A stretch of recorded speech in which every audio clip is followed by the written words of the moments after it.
Next gen நேயர்கள் அனைவருக்கும் இனிய நல்வாழ்த்துக்கள். எல்லோரும் நன்றாக இருப்பீர்கள். இதோ ஆவணி மாசம் பிறக்க போகிறது. ஐயா, ஆடி மாதத்துல ஏதாவது ஒன்று நல்லது நடக்குமான்னு எதிர்பார்த்துக்கிட்டு இருந்தேன். கொஞ்சம் ஏதோ ஒன்று இருந்தாலும் கூட முழுசா நல்ல மாற்றங்கள் எதுவுமே இல்லை. எனக்கு இந்த ஆவணி மாசம் உண்மையிலேயே தமிழ்ல பெரியவர்கள் சொல்லுவாங்க, தை மாசம் பிறந்துருச்சுல இனிமே நல்லா இருக்கும், ஆவணி மாசம் பிறக்க போதில்ல இனிமேல் நல்லா இருக்கும். அப்ப அந்த தைக்கும் ஆவணிக்கும் உண்மையிலே ஒரு சில சிறப்புகள் நிச்சயமாக இருக்கின்றன. ஆவணி மாதம் பிறந்தாலே இளையவர்கள், இளம் பருவத்தினர் தங்களுடைய திருமண கனவுகளை நிறைவேற்றி கொள்ளக்கூடிய அமைப்பு கண்டிப்பாக உண்டு. ஏன்னா ஆவணி மாசத்துலதான் வருஷத்துல அந்த ஒரு மாசத்துல மட்டும்தான் பெரிய முகூர்த்த அமைப்புகள் கண்டிப்பாக நடக்கும். நிறைய கல்யாணம் அப்பதான் உண்டு. அப்ப ஆவணி மாதத்திற்கென்று உள்ள சிறப்புகள், நல்லவைகள், நல்ல விஷயங்கள், மங்கள விஷயங்கள் நிறைய நடக்கக்கூடியது ஆவணி மாதத்துடைய சிறப்புகள். ஆனாலும் தனி மனிதன் நான், உலகமே நல்லா இருந்தா கூட நான் நல்லா இல்லையேங்க. சில நேரங்களில் பாருங்க, 2 வருஷமா கஷ்டப்படுறேன், 3 வருஷமா கஷ்டப்படுறேன். இப்போது உண்மையை சொல்ல போனா மீனராசிக்காரர்களும் சிம்ம ராசிக்காரர்களும், அதுலயும் உள்ள சொல்ல போனா மீனராசியில ரேவதி நட்சத்திரத்துல பிறந்தவங்களும் சிம்மராசியில பூர நட்சத்திரத்துல பிறந்தவங்க சில மாதங்களாக கடுமையான மன அழுத்தத்துல இருக்கிறீங்கன்றதான் உண்மை.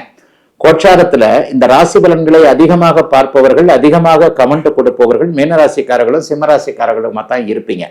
இவர்களுக்கு அவரவர்களுடைய வயதிற்கு ஏற்றாற் போல மன அழுத்தம் தரக்கூடிய, உண்மையிலேயே பிறந்த ஜாதக அமைப்பு தான் மெயினான ஒண்ணு. பிறந்த ஜாதகத்துல ஒரு தசாபக்தி அமைப்புகள் இருக்கும். இப்ப நாங்க பேசுற இந்த சனி பயிற்சியா இருக்கட்டும், ராகுகேது பயிற்சியா இருக்கட்டும், குரு பயிற்சியா இருக்கட்டும், மாத பலன்களா இருக்கட்டும், உங்களுடைய பிறந்த ஜாதக தசாபக்தி அமைப்புகளுக்கு கட்டுப்பட்டது, உட்பட்டது. பிறந்த ஜாதக அமைப்புகள் ஒரு 60-70% நடக்குதுன்னா, இப்ப இந்த கோச்சார அமைப்புகள்ல ஒரு 20-30% பெரிய அளவுல அதுக்கு கை கொடுக்கக்கூடிய அமைப்புகள்ல தான் இருக்கும். பிறந்த ஜாதக அமைப்புகளின் அடிப்படையில என்ன காரக ஆதிபத்திய தசாபுக்தி அமைப்புகள் உங்களுக்கு நடந்து கொண்டிருக்கிறதோ அதுல இப்ப அஷ்டமச்சனி ஜன்மச்சனி நடக்கக்கூடிய மீனராசிக்காரர்களும் சிம்மராசிக்காரர்களுக்கும் கடுமையான மன அழுத்தங்கள் கண்டிப்பாக இருக்கும். ஆக ஒரு நிலையில ஆடி மாதத்தை விட ஆவணி மாதம் நன்றாக இருக்கும் என்பதை உறுதியாக சொல்லிவிடலாம். ஜன்மச்சனி அஷ்டமச்சனி நடந்து கொண்டிருப்பவர்களுக்கு கூட ஏதாவது ஒரு வகையில நல்ல பலன்கள் கண்டிப்பாக உண்டு. தமிழ் மாத பலன்கள் எப்படி சொல்லப்படுகிறது? ஏன் இப்படி என்னங்க ஸ்பெஷலா ஆவணி மாதத்திற்கு மட்டும் ஒரு சிறப்பு அப்படின்னு சொன்னா, மாதங்களின் நாயகன் சூரியன் தான். சூரியனுடைய இயக்கத்தை வச்சுதான் மாதங்களே அமைக்கப்பட்டிருக்கு. உலகம் முழுக்க இந்த வேத ஜோதிடம் என்கின்ற அமைப்புல 12 ராசி கட்டங்கள், நம்முடைய இந்திய அமைப்புல சூரியனுடைய இயக்கத்தை வைத்து 1ஆம் தேதியிலிருந்து 31ஆம் தேதி வரைக்கும், 30ஆம் தேதி வரைக்கும் சூரியன் எங்க இருக்கிறாரோ அதான் தமிழ் மாசம். ஆவணி மாதத்துல ஜோதிட ரீதியாக சூரியன் ஆட்சி என்கின்ற அதி அற்புத ஒரு நிலைமையில இருப்பார். இந்த ஆட்சி என்கின்ற அதி அற்புத நிலைமை அந்த வருஷத்துல ஒரு நாள் ஆட்சியா இருப்பார், வருஷத்துல ஒரு மாதம் உச்சமாக இருப்பார். அப்ப இந்த வருடத்துல ஒரு மாதம் ஆட்சியாக இருக்கக்கூடிய இந்த ஆவணி மாதம் மிகப்பெரிய நல்ல அமைப்புகளுக்கு, மங்கள விஷயங்களுக்கு போற்றப்படக்கூடியதாக. ஒளி கிரகம் சூரியன் இல்லையா? ஒளி கிரகம் வீட்டுல நல்லா விளக்கேற்றி வச்சுக்கிட்டு பல 4 டியூப்லைட்டை போட்டுக்கிட்டு, அந்த காலத்துல டியூப்லைட் இல்லாத இடங்கள்ல சாயந்தரமானா விளக்கேற்றிடுவாங்க. வாசல்ல ஒண்ணு, அதுல ஒண்ணு, இதுல ஒண்ணு, மாடத்துல ஒண்ணு, அதுல ஒண்ணு, கூடத்துல ஒண்ணுன்னு சொல்லிட்டு விளக்கேற்றி வைப்பாங்க. அந்த விளக்க வச்சு ஒளியை வச்சுத்தானே நம்முடைய வாழ்க்கை அமைப்புகளே இருக்கிறது. ஆக ஒளி மிகுந்த கிரகமான சூரியன் ஆட்சி நிலை பெற்றிருக்கக்கூடிய இந்த அமைப்பு இந்த மாதம் முழுவதும், ஆவணி மாதம் முழுவதும் ஆட்சி பெற்றிருக்கக்கூடிய அமைப்புகள் உண்டு. சூரியன் சம்பந்தப்பட்ட விஷயங்கள்லாம் நல்லா இருக்கும். அப்பாவுடைய அமைப்புகள் நல்லா இருக்கும். ஒவ்வொரு மனிதனுக்கும் அப்பாவுக்கு எதனா பிரச்சனைகள் இருந்தா கூட அந்த அப்பாவுடைய பிரச்சனைகள் கட்டுப்பட்டு மட்டுப்பட்டு இருக்கக்கூடிய அமைப்பு. அரசாங்கம் சம்பந்தப்பட்ட விஷயங்கள், பதவி உயர்வு சம்பந்தப்பட்ட விஷயங்கள், நெருப்பு சார்ந்த விஷயங்கள், எலக்ட்ரிக்கல் சார்ந்த விஷயங்கள், இதை கூட இருக்கிறவங்க எல்லாருக்குமே இந்த ஆவணி மாசம் உண்மையிலேயே நல்லா இருக்கும். ஐயா, மாத பலன்கள் அப்ப எப்படி தாங்கயா சொல்லப்படுகிறது? மாத பலன்கள் எப்படி சொல்லப்படுகிறது? போன மாதம் கூட இதை பத்தி பேசியிருப்பேன். மாத பலன்கள் மாதாந்திர கிரகங்கள்னு சொல்லப்படக்கூடிய சூரியன், செவ்வாய், சுக்கிரன், புதன் ஆகிய 4 கிரகங்களுடைய இயக்கங்களை வைத்து சொல்லப்படுகிறது. வருட பலன்கள் வருடம் ஒரு முறை மாறக்கூடிய, 2.5 வருஷத்துக்கு மாறக்கூடிய சனி, 1 வருஷத்துக்கு மாற்றக்கூடிய குரு, ராகு கேதுக்கள் 1.5 வருஷம். அப்ப இந்த மாத பலன்கள்ல இந்த சூரியன், செவ்வாய், சுக்கிரன், புதன், இந்த 4 கிரகங்களுடைய இயக்கங்கள் எப்படி இருக்கிறது என்பதை வைத்துத்தான் அந்த பலன். இப்ப ஆவணி மாத பலன்களும் நான் அப்படித்தான் உங்களுக்கு சொல்ல போறேன். ஆவணி மாதம் முழுவதும் சூரியன் ஒரே இடத்தில் சிம்ம வீட்டில், தன்னுடைய வீட்டில் ஆட்சியாக இருக்க, மிதுன வீட்டுல இந்த மாதம் முழுவதும் செவ்வாய் ஒரு நல்ல நிலைமையில இருக்கிறார். தன் ஒரு வீட்டிற்கு 3 இருந்தாலும், தன் ஒரு வீட்டிற்கு 8 இருந்தாலும் கூட புதனுடைய வீடு கொடுத்த புதன் இந்த மாதத்துல ஆட்சி உச்சம் என்கின்ற நல்ல நிலைமையை அடைய போறதுனால செவ்வாய் ஒரே நிலையில் மிதுன வீட்டில் இருக்க மாதம் முழுவதும் சிம்மத்தில் சூரியன் ஆட்சியாக இருக்க இன்னும் ஒரு பெரிய நிலைமையை சொல்லணும். ஆரம்பத்துல ஆவணி மாத ஆரம்பத்துல சுக்கிரன் நீச்சமா இருக்கிறார். சுக்கிர பயிற்சி மாதம் நடக்கும் ஒவ்வொரு மாதமும்.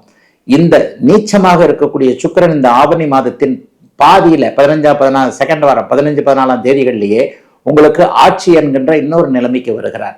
அதற்கடுத்து 5 நாட்கள் ஆவணி மாதத்துடைய இறுதி பகுதியான 10 நாட்கள்ல புதன் உச்சமாக இருக்கிறார். ஆக எப்படி பார்த்தாலும் சூரியன் ஆட்சி, புதன் மாத இறுதியில் உச்சம், மாதத்தின் நடுப்பகுதிக்கு பிறகு சுக்கிரன் ஆட்சி என்கின்ற இந்த 3 நிலைமைகளே ஆவணி மாசத்தை சூப்பரா தூக்கி நிறுத்தக்கூடிய ஒரு நல்ல அமைப்பு, அருமையான ஒரு அமைப்பு. ஆக இந்த சுக்கிர தசை நடந்து கொண்டிருப்பவர்கள், சுக்கிர தசா புக்திகள் நடந்து கொண்டிருப்பவர்கள், சூரிய தசாபுக்திகள் நடந்து கொண்டிருப்பவர்கள், புதனுடைய தசாபுக்திகள் நடந்து கொண்டிருக்கக்கூடியவர்கள் எல்லாருக்குமே அந்தரங்கள் நடந்தா கூட இந்த சூரியன் புதன் சுக்கிரன் மூவருமே இந்த ஆவணி மாதத்தின் பிற்பகுதியில வலிமையாக இருக்கின்ற காரணத்தினால் மிகப்பெரிய நல்ல பலன்கள் இந்த சுக்கிர சூரிய புதன் தசா புக்தி அந்தரங்கள் நடந்து கொண்டிருப்பவர்களுக்கு உண்மையிலேயே பெரிய அளவுல நல்லா இருக்குங்க.